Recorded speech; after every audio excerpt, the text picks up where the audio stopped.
have a specific intimate relationship in mind that you'd like to rapidly apply the process to. Okay, so there's several. Okay, so we will. But you have no problems in your intimate relationship. After all I've given to you, you still are not satisfied. Yeah? Yeah, that's a thought. The jackals are yapping at their heels. Yes. Always. They're consistent. Okay, so what we will do is we'll, this morning and this afternoon, use those relationships to try to give you an active chance to practice, stopping them from time to time to help make some clarity of theory that we can all use. So let me give you about 5 minutes of theory and then a warm-up exercise everybody can do, and then we'll get into the relationships. First, the theory. I'd like to get clear how I use the word love. It's to me obviously a very important word. If all of the basic religions on the planet kind of stress this concept, it obviously has been important to us as human beings for a long time all over the planet. And I tried to figure out why several years ago, every time I heard the word love, I wanted to vomit. And I realized that I had gotten exposed to such a disgusting and tragic definition of it in the culture in which I grew up. So let's, just real for fun, just the first thing that pops into your mind, love is what? Write it down. What is love? So real quick, let's just hear a few of these. What is love? Yeah. Feeling full. Feeling full. Joyful. Joyful. Making someone else's needs as important as your own. Making someone else's needs as important as your own, yeah. Learning. Learning. Laughing and playing together. Laughing and playing together. Hell. Hell. Irrational. Irrational. Moment by moment feeling of connection. Moment by moment feeling of connection. Yeah. Power, nurturing, weakness, control, and loss. Ooh. That's your associations. That's what I ask him for. Yes, that's.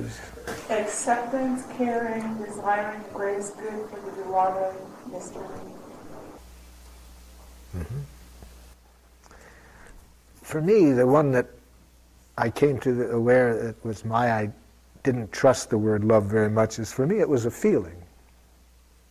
It was like a warm, gushy, cuddly, tender feeling, which is what I thought love was. And this threw me off in learning what the major religions had to offer me for a long time, because when I read, love your enemy as yourself, or, oh yeah, I'm supposed to have warm, gushy feelings toward Hitler. Forget it. And it's so I thought that if that's what love is, it's bullshit. But of course, I then started to see, no, there had to be some beauty that I was overlooking, and I must not be understanding things. So, essentially what for me now love is a very precious need. It's a need, a central need of human beings. That's how I use it. It's my definition as I use it. It's a need. But now, because it's such a central, important need, it's real clear, if ever we were clear about present requests. That's one that we need to get crystal clear about, being clear what we want from other people to meet the need. Because again, in the culture I grew up in, the way I was taught to define the actions to meet this need for love were pretty sickening also. Just the music. If you listen to the music, I ain't nothing without you, baby, and it was like love almost always meant not to be oneself, One was to be a slavish appendage to this other creature, dependent on this other. Had dependency all mixed up, a lot of scary stuff in it. So it took me a while to get clear, what actions do I want from other people to meet my need for love? Recently, someone gave me a book. I wish I could think of the author's title of it. Some of you may know about it. They did some research about how there's really about 5 different kinds of things that different people want to meet their need for love. And then in intimate relationships, if the two people have different requests for love, they don't realize that the reason the other person's love isn't getting met is that they just have different requests for it. So, let's imagine that someone asks you the most wonderful giraffe question, a central giraffe question. What could I do to make life more wonderful for you? And specifically, please tell me what I could do to meet your need for love. So, assuming that for a while you're willing to go with my definition of the word love as a need, so what could, if somebody wanted to know what they could do? I would like to know if the other person really loves me, he knows what would make me happy. Why I have to tell him this?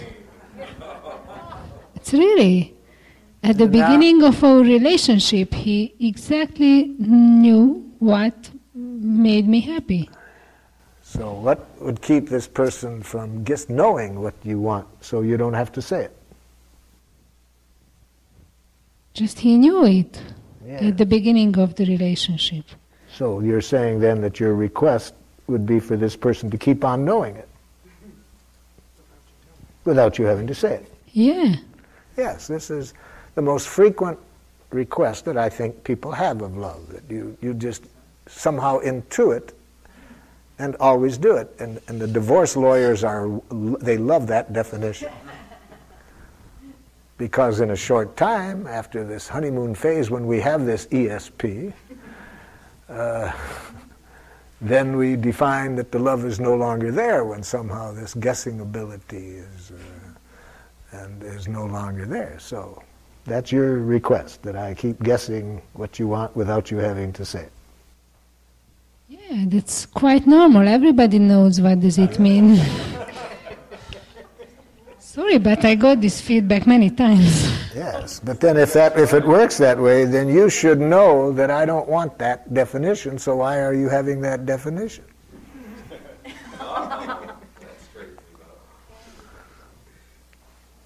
I'll give you a few moments for round 2. So, how would you answer the question right now? Yes, what would you want the other person to do to meet your need for love? I think a couple of things that I would like to see. Yeah. Would be caring. Not doable. It's got to be a doable request. So that's one of the most frequent thing that gets in the way of intimate relationships, asking for something that isn't doable. Again. Here, making requests that are not doable, like if you want to really mess up a love relationship, define your thing that the person has to have certain feelings for you. Make me happy. Not doable. Because when we get to the detoxifying the concept of responsibility, of course, it's real important to be conscious that your partner can't make you happy or sad. They can't hurt you or make you angry. Then you be happy. You want the other person to be happy. Not doable. So what are doable requests that would meet your need for love? I would like a kiss first thing in the morning when we first wake up and see one another. Now, Greet one another. I'll be a giraffe partner. I could give you the kiss. Can I do it even though I want to kick your ass? Or Yes. does there have to be certain feelings in it? So as long as it can be a toxic kiss, you just don't care what the feelings are behind it. Exactly. Okay, that's doable then. Even before brushing teeth? Even before brushing teeth.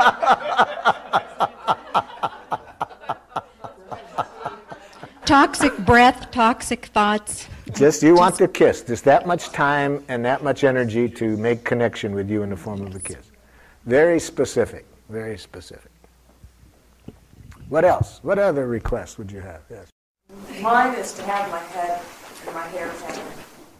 Again, you don't care about the feelings behind it. Just if you can have... For how long? See, I've learned to ask that. For how long? 3 hours. Oh boy, would that be a relief? Not all night. Oh, I see. So, any amount of time? At least 30 seconds. Doesn't need to be much longer than 2 minutes. Okay, but every day? Yes. Okay, every day. Yes. Will we measure the time? Will we measure the time? What else would you want from people to meet your need for love?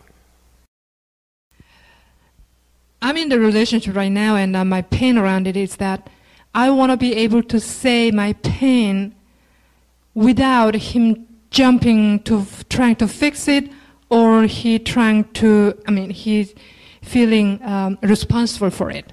Now, you just expressed your request in the negative, what you don't want. Oh. And of course, as a giraffe, you know you're not likely to get your needs met unless you state your request in the positive. So what do you want from this jackal? I want to be there to just hear my pain. Too vague. Hear the pain is too vague. It's not doable. Because jackals will always say, I hear it. I understand what you're saying. They think they do. They're not lying. But they're understanding what their ears hear. Oh, okay. I want to reflect what you heard me saying. Okay. Yes. And I just want to hear without you hearing any criticism. I just want your presence, just for your attention to my feelings and needs. Mm-hmm. And at any moment that you hear anything that sounds like a criticism or a demand, raise your hand to stop me. Because for every second you hear a criticism or a demand coming out of my mouth, our relationship will suffer. For every second. And give me space that I can navigate to my own solution. And before you give me any advice, please make sure I have submitted a request in writing signed by a lawyer. No, yeah. See. Do not try to give me any advice or fix it unless you receive such a request in writing notarized. And when you say something in jackal way, I try to translate into in giraffe. Don't jump and tell me that's martial talk. Now, that's what you don't want. So you want me to say that's Rosenberg talk? See, saying what you don't want does not make clear what you do want. Okay. I know this kind of jackal's mind.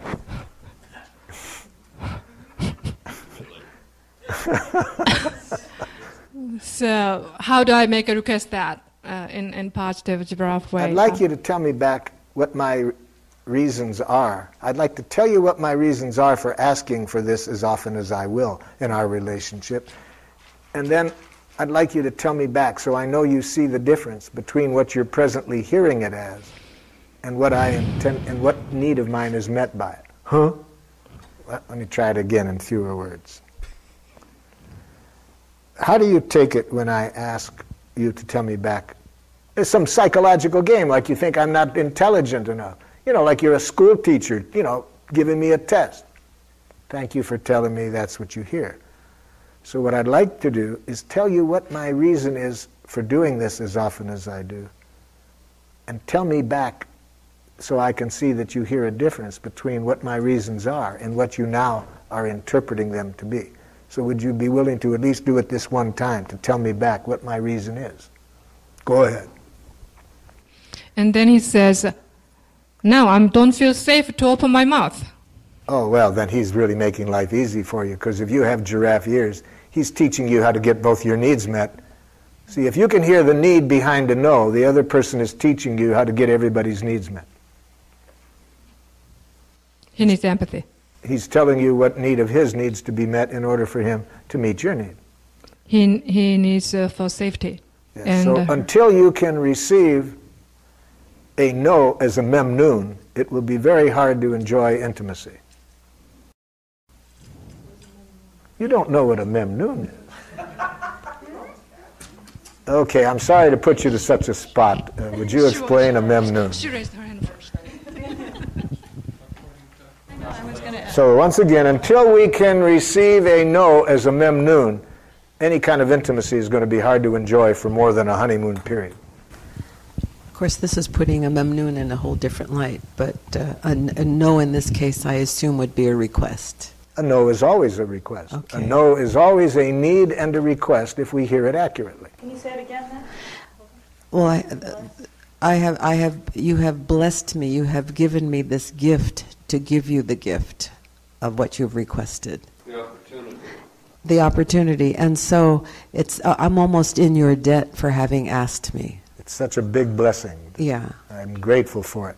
exactly. Yes. And He's always given me that feeling, no matter what I have asked. then you know you're not going to have to pay for it, whatever he Never. does. Not only that, I know that I'm convinced that I've made him happy Yes. by asking. Yes. It's a total giraffe consciousness, which is what I've been trying to say for my whole career, is what the kind of giving is Yeah. that I'm trying to create in this process of giraffe. And then there was another, I don't think he's here. Oh yes, here you are. Do you want to give your part, Earl? In Judaism, it's the same concept. It's called a mitzvah, which is a blessing or a good deed. That when you ask somebody to do something for you, you're giving them an opportunity to be of service, and that is a blessing. See, so if you hear any rejection, you almost guarantee to take the joy out of giving. If you even have the concept of a rejection in your consciousness, it's going to make intimacy very difficult. So for me, the most important parts of an intimate relationship is to receive a no as a memnoon, as a mitzvah. The person is giving me an opportunity to meet a need of theirs. A no is always a tragic expression of a need. Tragic if the other person has jackal ears on, then they hear it as a rejection. If we have giraffe ears on, it's a gift. That person is telling us what need of theirs they're trying to meet that keeps them from meeting our need. Then it's a memnoon. So you said if you have rejection in your consciousness, what was the rest of that? It's going to be hard for other people unless they have big giraffe ears to enjoy giving to you, because to whatever degree they see pain in your eyes because you hear a rejection, to whatever giving in the future they give to keep you from interpreting being rejected, when they didn't really want to do it but they're afraid of how you're going to take it, you pay for it because it takes the pure stuff out of the giving. Now the person is giving to avoid you freaking out because of the pain you create for yourself by taking it as a rejection. So to whatever degree you think that is possible, you see, to whatever degree you think that's possible, that if I don't give, the person's going to take it as a rejection. They're not going to see the memnoon in my telling them what keeps me from giving. So to whatever degree they see rejection, and I have a trace of that, oh my God, if I don't do this, the person's going to freak, and then I'll feel guilty, and it takes all the beauty out of giving. It takes all the blessing out of it. Marshall, there's another small part to this.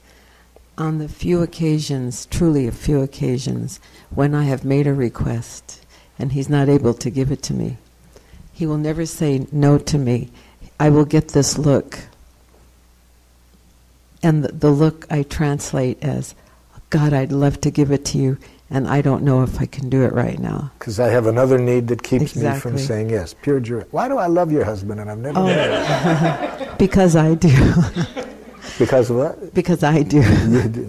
And so then I will say to him, it's okay then, you're having a hard time doing this and it's perfectly fine with me. And he'll go, oh, okay. So she's receiving his no as a gift. I'm sorry, I'm feeling dense getting this concept. And thank you. Maybe it's because there's so many words attached to it. I'm not sure. the Memnu part I'm going back to. So I have a ease at getting when you can say yes to it, to a question, a request, and how that feels. And I'm missing, maybe it's because I'm in different roles, differing sides of when there's a no. I'm saying so the only thing that human beings are ever saying is please and thank you. So I'm saying there is no no. It's just a request. If you are hearing so accurately, someone asks for a request and the other person asks for another request. Yes. You have two gifts on the table. First gift, and then the gift behind the no. Which is another request. Yes. And if two people have this consciousness, all they hear ever coming from one another is a thank you or a gift. So could we put that into something concrete? Yeah, let's... Like give some What would be the situation? You ask for something. Does somebody else want to do it then if you can't I think enjoy that it? would be easier. I think Who I wants to make a adapt it request? and kind of Now, take it in better. You make the request. Yeah, I'd like a 40-minute back rub.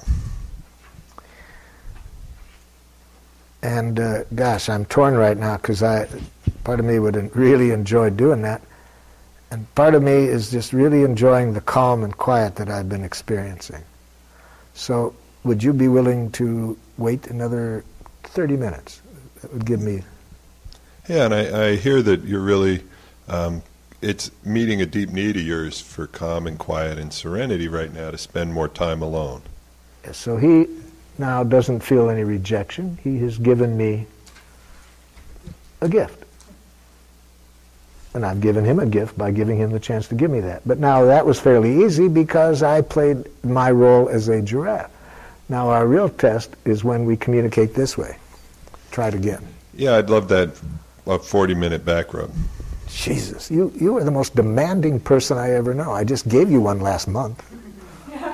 So you're feeling a high level of frustration right now because there's a lot of things you'd like to do and you don't know how to get them all. Yes, but see, I grew up not thinking of my needs as a gift.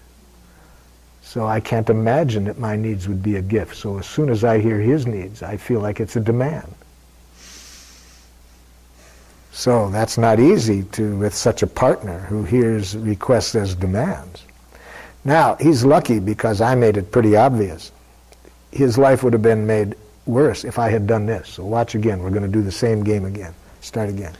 Yeah, I'm feeling really tight and I could use a back rub. Okay. He's going to pay for it if he gets it. He's going to pay for it. Because, but here's the worst, the most dangerous one of all. Watch this one now. Watch out if you're frightened of jackals. Be careful. So before we go on, how do you handle that last one? If you have giraffe ears, you know it was a yes that isn't so. So you don't allow a person to meet your needs coming out of that energy. See, you have a detector. You have to have a built-in detector in your relationship so that before you allow a person to meet any of your needs, they have to pass this test. That what they are doing is motivated only out of Memnoon energy. There isn't a trace of motivation in them doing it because they're afraid they'll be punished if they don't. Hoping that you will love them more if they do. A reward, in other words. No guilt, no shame, no concept of duty or obligation. So you have to have a detector, so that you never allow your partner to do anything for you that has even a trace of those things in, because the toxics will build until one day. It's really hard for me to hear a request because I take it on as demand. Galahad syndrome.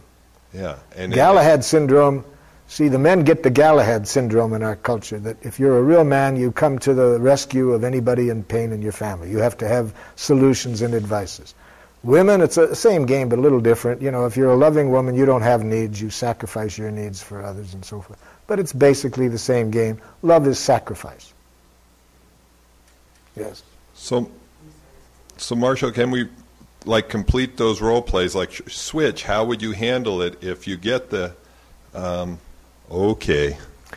Now, right away, my energy level is I'm nervous, and so I say to the person, I'm feeling really tense right now, and I would really appreciate it if you would look inside to make sure none of the other is motivating you. Any fear of how I'll respond if you don't. Any belief that if you do, I'll love you more. Any concept of guilt if you don't. Shame if you don't. Any concept of duty or obligation. Please, please, please, if any of those are mixed in, do not do as I request. Life is too short for us to do anything for each other out of those terms. Sorry, Marshall, it's not enough for you. You want me to do this, but you would like me to be happy with this. Yes, and unless it's meeting your need, unless you're doing it for you, don't do it, please. Don't do anything for me. It looks too much for me. I'm willing to do this, but I'm not willing to be happy with this. Yes, then thank you. Then it would be a bigger gift for me for you not to do it. Please don't do anything for me that isn't play. And it'll be play if it's coming out of Memnoon energy. Marshall, what do you think of marriage? We'll get to that in a moment. Let me... I need those cards so I can give them to people to give to me.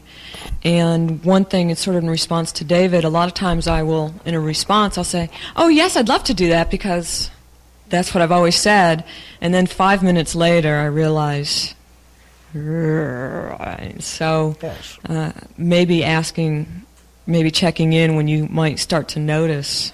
So you might want to then have one of those cards for yourself. Yes. That reads, before I say yes, I want to do an internal check to make sure that this is coming out of Memnoon energy, that there's not a slightest trace of these others, just to slow down and make sure you're coming out of that. I'm wondering if you'd be willing to backtrack to the no, seeing the needs that are in a no, like... No. So what need of mine might I have been expressing just now when I said no? You have a need to do something different than what that would be a asking? strategy, but what would be my need? Autonomy? Possible. So Marshall, are you hearing it as a demand, and is your need for autonomy? And then I could either say yes, or I could say, oh, no, it's not so much that, but I have a need for clarity, and I'm afraid if I go to your question, I will lose the clarity that I had in mind. So would you be willing to wait? See? So in other words, it could be 100 different needs. But you, as the other person, know that until you hear the need behind the no, it's going to be hard to figure out a way for everybody's needs to get met. On the other hand, when everybody's needs are expressed and understood, the problem will solve us. Thank you. And I think that has to do with Jim's question about what is marriage. See, if you want to, pardon? If you want to have that what's originally very beautiful turn into something ugly very quick, define marriage so that once you are married, you have certain obligations and commitments. Commitments defined as demands.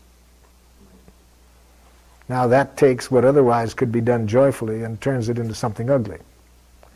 But these concepts are very important to maintain domination structures. There's probably nothing more important to maintain domination structures than to teach people that duty, obligation, and commitments are the highest virtue.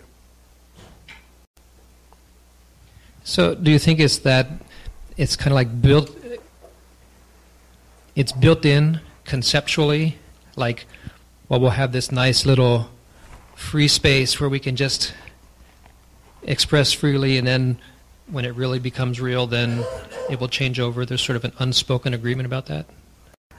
No, I think it's more like, some of you have heard me tell this, but let me tell it again because it's the most powerful way I know of making these complicated things clearer. It's about my son Brett and shoveling the walk for the woman on the corner was not able to walk, and so she was dependent on her car for mobility.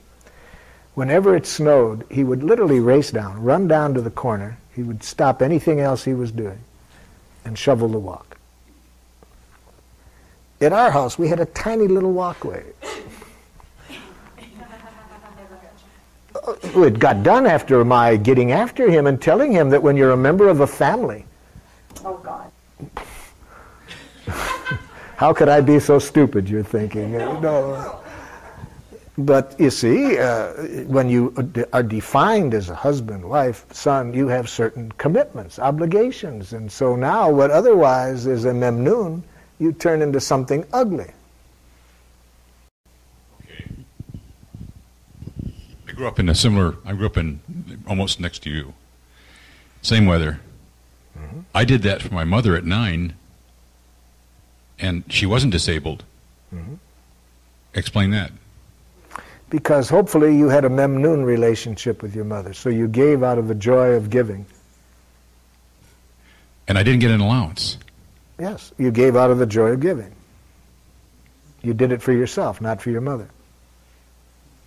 I don't think I did it for myself. As I'm defining it, you did it for self-full reasons. Actually, I don't think anybody ever does anything for other people, even the people who say they do. I don't believe any human being has ever done anything for somebody else. She needed to have the car uncovered, the walk cleaned. And you did it because it met a need of yours to do it, or you wouldn't have done it. I don't see that. I know you don't, but then we have a difference on that. I don't think any human being has ever done anything for another person. Marshall, suppose someone does the fourth response where they're saying, yeah, and you want to check it out even though they sound like they're okay, but, how would what you might want to do for a while is what Sam Williams did and some others did after hearing me say this. They made these little cards, which now they're being sold all over the world. I'm sure Sam never thought he was going to be the inventor of such a thing. He heard me say in a workshop, kind of joking, what you'd say to people while you are making conscious the different definition of love that Giraffe is based on compared to what many of us have been taught. This basic concept of memnoon. I've been getting it across to groups this way. Whenever you ask for anything from the people you're the closest with, give them a card, and on the card it says, please do as I requested. Only if you can do so with the joy of a little child feeding a hungry duck. Please do not do as I request. If there is any taint of fear of punishment if you don't mixed in. Please do not do as I request to buy my love. That is, hoping that I will love you more if you do it. Please do not do as I request if you will feel guilty if you don't. Please do not do as I request if you will feel shame if I don't. And certainly do not do as I request out of any sense of duty or obligation. So I just threw that out as a joke once, and this guy came up and said, repeat that, Marshall, I want to remember that. I can see how much I'm stuck in all of my relationships and doing things for all of those reasons. So he made a little card with that on it. Now these cards are being made all over the world, translated into every language, and there's a fun way to break out of this where you've had these other things mixed in. No matter what you ask for, you give it to the person and say, but before you do it, please read this. So you say at the dinner table, please pass the salt, but only after you... See, so you raise the consciousness of everybody. Let's only give out of memnoon energy. Life's too short to give out of any other energy. But it's a radical concept because for domination societies to work, you've got to have a few people dominate many. And then you've got to destroy the concept of memnoon. That creates a revolution if people believe in that kind of giving. You have to get people to fear punishment and to do things out of reward. That's the only way you can dominate people.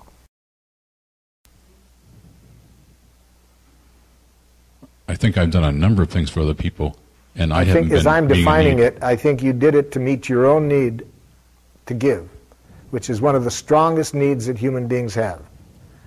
according to Viktor Frankl in his book Man's Search for Meaning, there's probably no stronger need that we have than to give out of Memnoon energy. How does this sound? I did it because I loved her and I wanted to do it. Then that's what I'm saying. You did it for yourself. I did it for myself. Yes. And then she doesn't have to pay for it. If you did it for her, she'd have to pay for it. She never paid for it. Then you did it for yourself. If you did it for yourself, she doesn't have to pay for it. Anything we do for others, we think we do for others, they have to pay for it. And if they saw how they had to pay for it, they would get one of these cards to give you very quickly. Please, no more of this. It's too costly. Please, please, please, don't give it unless you're doing it for yourself, out of Memnoon consciousness. But can that be a natural thing, though? I think it is natural until we've been educated. I think if we weren't educated in the way that I was, I think it would have been a natural. Thank you. I'm realizing for me it's one matter to identify the need, and then it's another matter to really appreciate the beauty in it. That's probably one of the hardest things for most of us to do, to really see our need as a gift, especially with the training we've had for a long time. So I'm wondering, I don't know your name. Kay. If you really saw the beauty in his needs at that moment, would you be willing to tell me? For freedom. But did you see the beauty in that? It takes a little while. If she gets enough empathy for her fear, if she gets empathy from him for her fear, she doesn't feel that her need for some safety is a gift to him to provide that. So that means that he doesn't hear it as a demand. He doesn't feel threatened by it. He just hears her needs. If he receives that as a gift, and she sees it in his eyes or on the tone, then that's going to release some of her fear. That she sees that her need matters. And then she can see, I'll bet you much easier, that, yeah, who of us wants not to be able to talk to who we choose to, and certain freedom to do this. And then I think she's better able to see his need.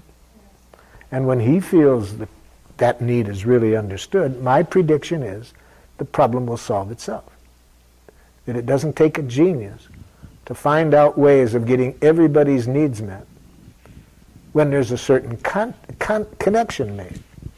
The problem is we haven't known how to make that connection, yes. Yes, and I guess what I'm saying is that the important piece of the connection is seeing the beauty of it right now. I mean, that's I guess my chunk of understanding is that there is no Memnu period if you can't really get the depth of that beauty. Exactly. Period. Exactly. If you can't see the need. It may sound need, obvious, but I'm no, it's important, and I'm glad slow. you stress it. Until we can see the need and the request as a gift, then anything that's given is people are going to pay for it. And it isn't easy to see it as a gift if we hear it as a demand, given our definition of marriage or what it means to be in a serious relationship. It's hard not to immediately have our strong need for freedom, autonomy, threatened. See? So just like my son, it's easier to give to anybody else beside the person that you hear their needs as a demand. He saw the beauty in the woman at the corner's needs. One day his brother wanted to go down there and do it, and they had an argument about it. I'm not kidding.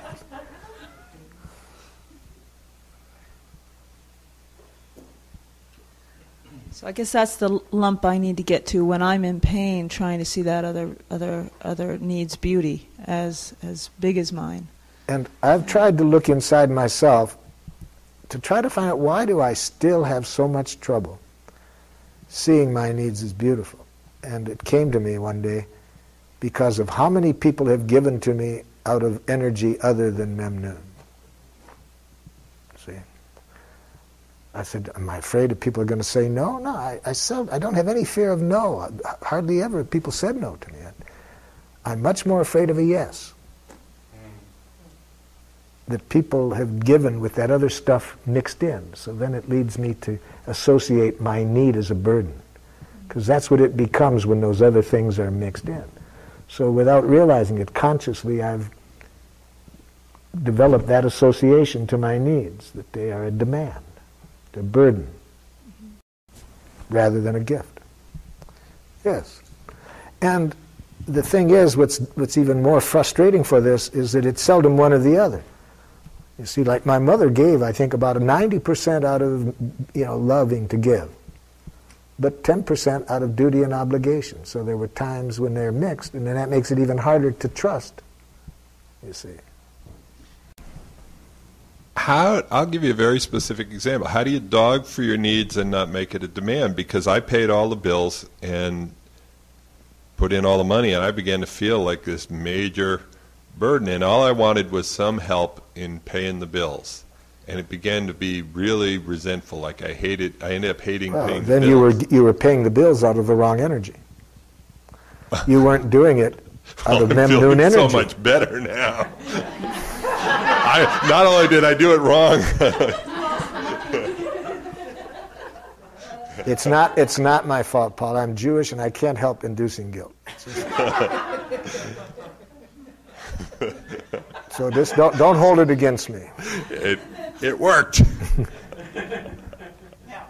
So, I guess I'm looking for how do I like dog for my needs there without it ending up becoming a demand? By early in the game, seeing your need as a gift and asking for support. So let's see you do that now. Let's go back before you were. I would have hoped that you wouldn't have paid one bill that wasn't coming out of really enjoying giving. So now let's say you're starting to feel uncomfortable. You have a need for some support. Now let's hear you ask for it. I'm scared and frustrated because I want to be able to communicate with you in a way that it doesn't seem like a demand. Yeah. And at the same point, I really would love, it would mean a lot for me to have some support in paying the bills. It's feeling overwhelming. And I would appreciate you telling me what you just heard me say. That you'd like some support with the bills. Thank you. I'd actually like you also to hear another part of it, that I'm feeling overwhelmed and scared, and it would mean a lot to me for you to be able to help. Yeah. And so it's scary for you and feeling some pressure, and what a relief it would be for you if you could have support. Yeah, and the other side, the other part of my fear is that you might hear it as a demand, and then we would both pay a really high price. And I'm wondering if there's a way that we could do it that would bring joy to both of us. So you're also wanting to be sure that, or hoping that I don't hear any demand in this, because if this gets resolved with either of us feeling any demand, you're worried about that not being good for both of us. Absolutely. And for the people who receive the bills. Yeah. So. Yeah. And I'm torn now because I hear your need as a Memnoon. Part of me does. And makes me want to give. But what gets mixed in with that is my feeling guilty that I haven't given more. And now part of what my wanting to give you is out of this guilt. Yeah. And if I give out of that guilt, it's not responding to your demand, it's responding to my inner jackal's demand. But I'm afraid we'll still both pay for it. Even if I don't hear it as a demand from you, if I still hear it as an internal demand, as fairness, as something you should do for somebody who's given so much to you, you'll still pay for it.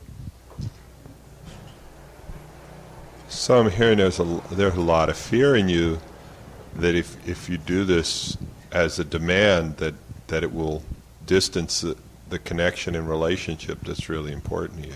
And I don't know how to give purely that isn't mixed in with all of this jackal guilt that I should, because I see how much you've given, and now I make it not your demand, it's my own demand.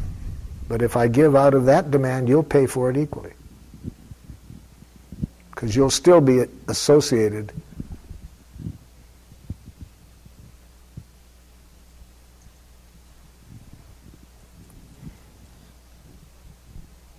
I'd like to know what this touched in you, Paul, when I said this.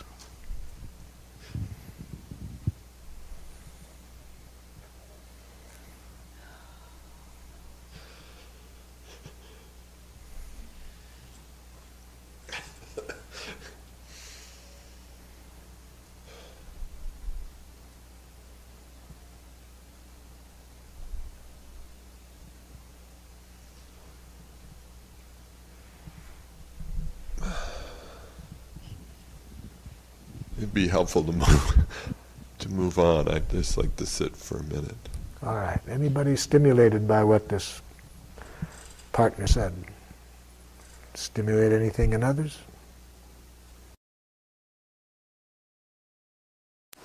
How does she get out of it? And that's... Well, this is a cause, sometimes in workshops I do sections that are some of the most popular ones. Nobody's asked for it yet, but we call it How to Enjoy Bad Sex. You see, now, but this is related to it. How to enjoy bad intimacy. And you can really do it if we keep this giraffe dance going. Because what could be more intimate than what she just shared?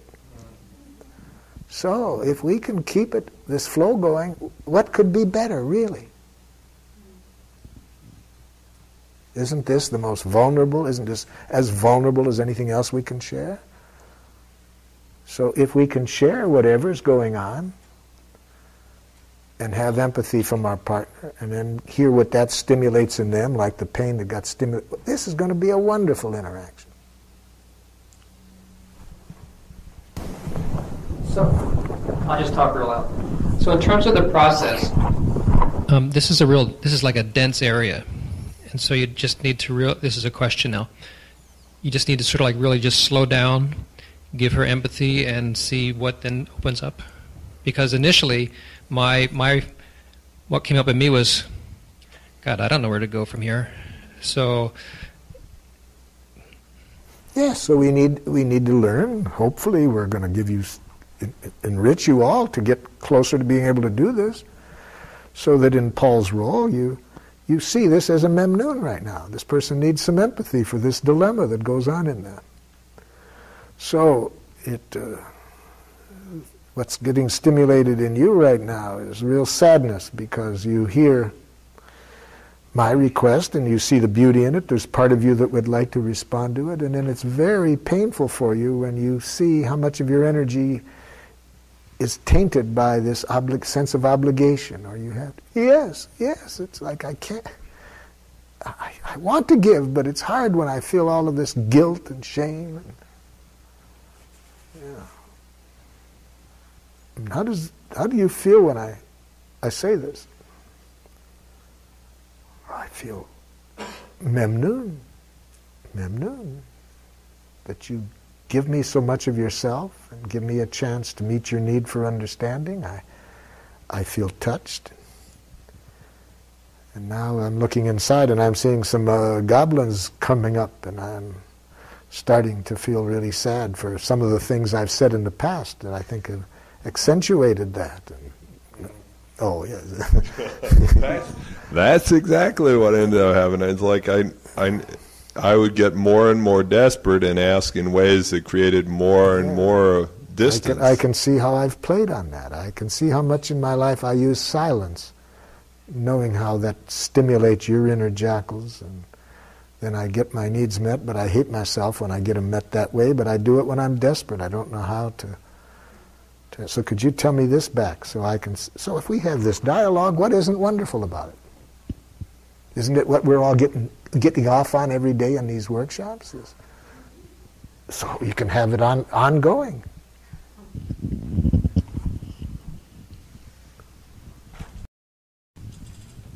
This is two statements. When I talked about how I gave to my mother, just at the end I heard a comment, "Good boy." And I'd like to confront the person that said it and ask them who said it and why they said it. I said it because it seemed familiar, and that if I wanted to be accepted in some way, I would do things because I wanted to be a good boy.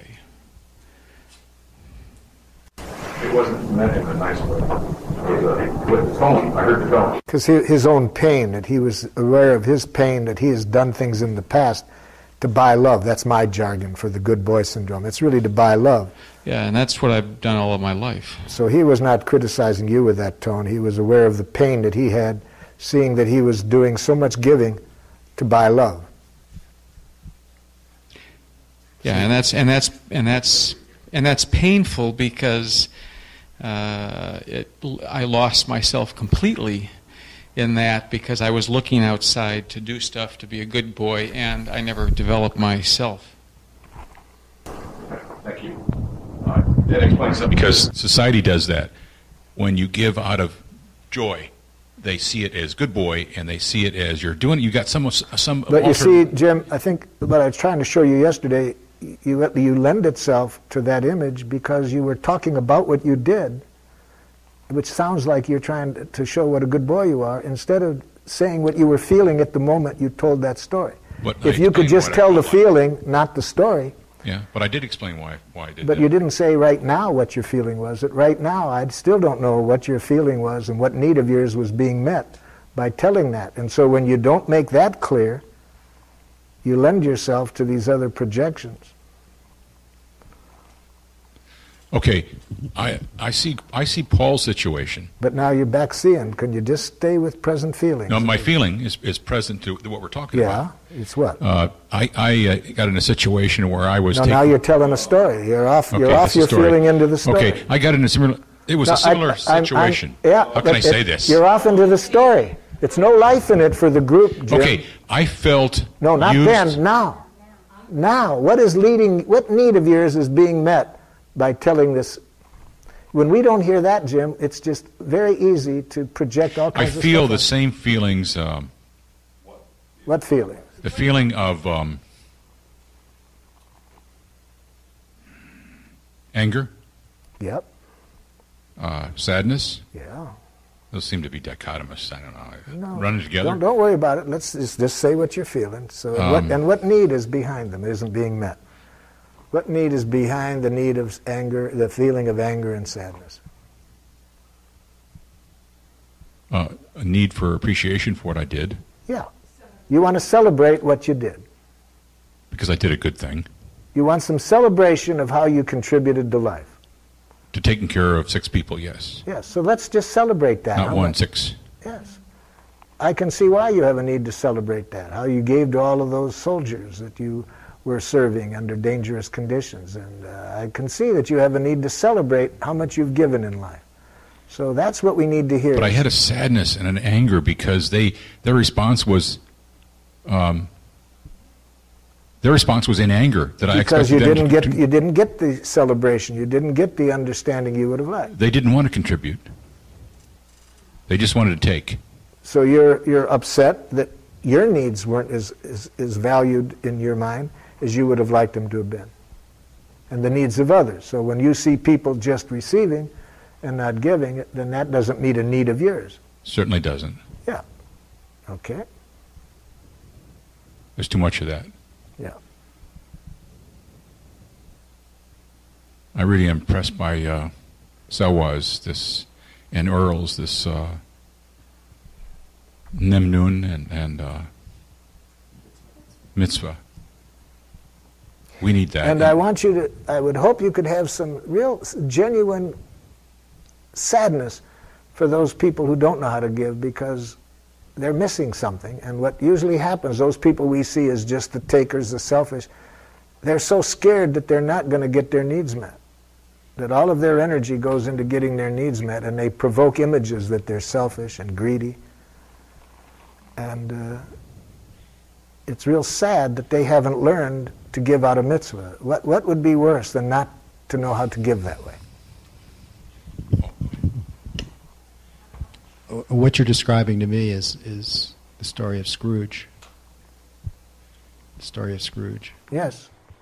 And many of the people caught up in the capitalist system who can only think of getting money, and they're missing out on the joy of serving life. Can you think of anything sadder than that? To mistake accumulation of capital with the joy of mitzvah? Well, I had a situation similar to Paul's around money, where I had asked my wife I'd been providing all the income, and conditions shifted, and I had asked, her if she would, start contributing more. And it was like bombs went off. There was a response started with, "This isn't what we agreed when we got married," and then it launched. And what happened? My question is around dealing with what happens when you say something and then you end up with 2 pages. It sounds like a good start of a wonderful giraffe dialogue. So all you have to do is have giraffe ears when the other person quotes legal terminology. See, but this isn't the agreement we had when we got married. So receive the mitzvah in that. That's a mitzvah. What is the mitzvah? If you hear the mitzvah, it'll help us all get clear what we haven't really resolved yet. What are giraffe-like commitments and giraffe-like agreements? Okay, so if you hear the need in this, it'll make it all clear for us. Yeah. So I'm hearing, so I'm really hearing your need on how important it is for you to feel what you understood as an agreement really honored. Yes, thank you for hearing that. That's very scary to me when an agreement, I fear that it's just going to be thrown out the window at any moment. Yeah. Because, you told me I could stop working and homeschool my child. And you told me I could stop working and so now, I don't know what to do. Yeah, so it's very frustrating. And if I step out of the dialogue, at this point there's not just one word. She'll add to it's right following is none of my needs are ever met. None of my needs are ever met, and this is not the only thing. And not only that, I'm not the only person that thinks this about you either. There's other people in the family that have seen the same thing in you, and then and you've changed, and you're you've not the changed, same. and all of this. Oh my goodness! Look at that! Look at that! A whole pile of memnoons. A whole pile of memnoons coming at you. Aren't you a lucky guy? Aren't you a lucky guy? Why does he not look like a lucky guy? That's how they call it manure.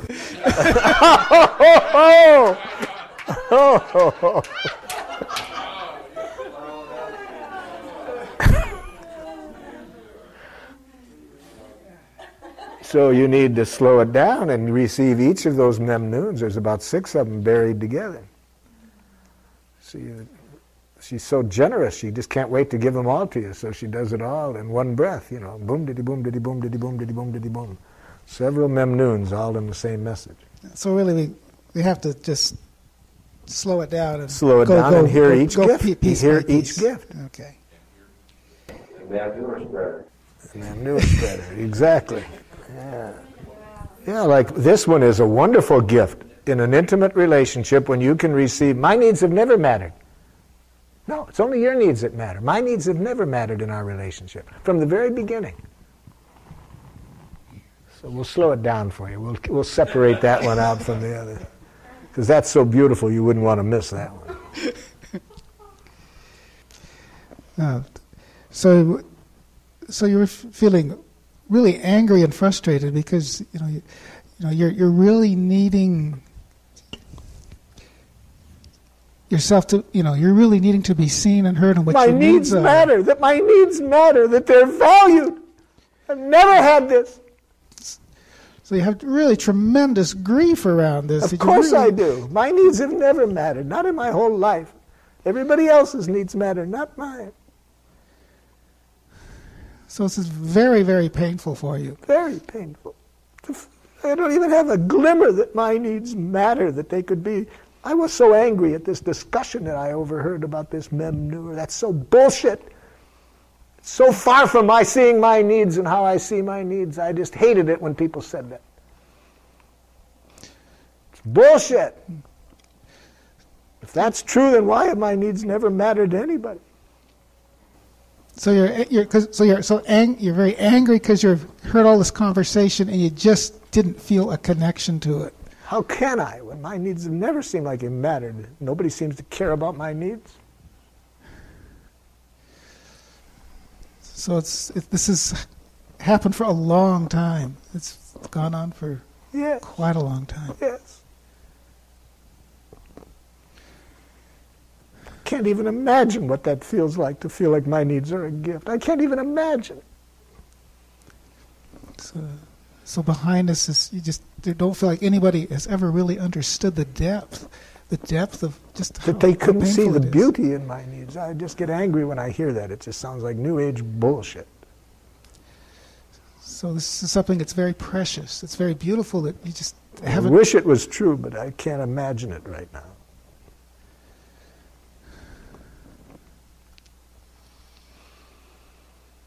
So what would it take, really, what could I do? Because that need sounds like such a delicious memnoon. I'd like to contribute to getting that need met. Could you tell me what I could do? I can't think of anything more delicious right now than to do what I could to ask me twice a day what would make life more wonderful for me. Is that all? You don't do it now. No, I don't. Does this conversation sound familiar, Ava?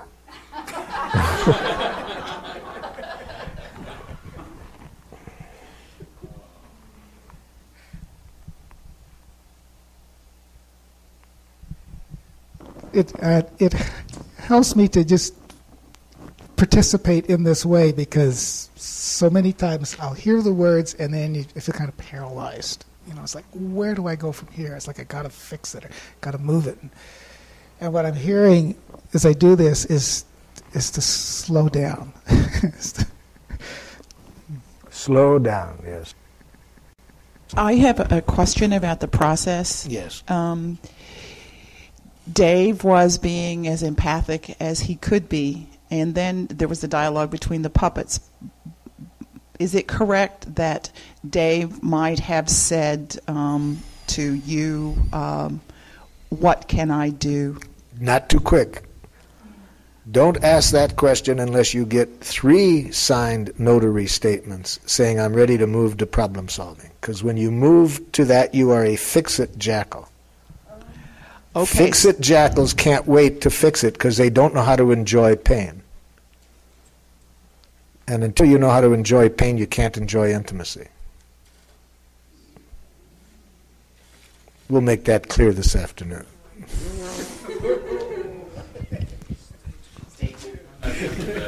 You're not coming back. Marshall, I have a question. Say, for example, I'm sitting with my partner, and she's going on and on and on about a story. Yeah. And I'm not feeling connected. Yes. 1 to myself and 2 to her. Yes. And I voice in the middle of her story. I say I feel frustrated and don't feel connected to what you're saying. Yes. Now, what's your present request? See, without a present request, any need can be threatening. It's easily heard as a criticism if you don't immediately, with the speed of light, add to your unmet need a clear present request. So my request would be if you'd be willing to give me 2 or 3 minutes of time for me to think. That would be one request you could do. And another you could do is stop other people when they've said one word more than you want to hear. See, I've asked 400 people one time, as part of my research on this, if you're using more words than somebody wants to hear, would you rather have them be a polite listener and let you continue, or stop you?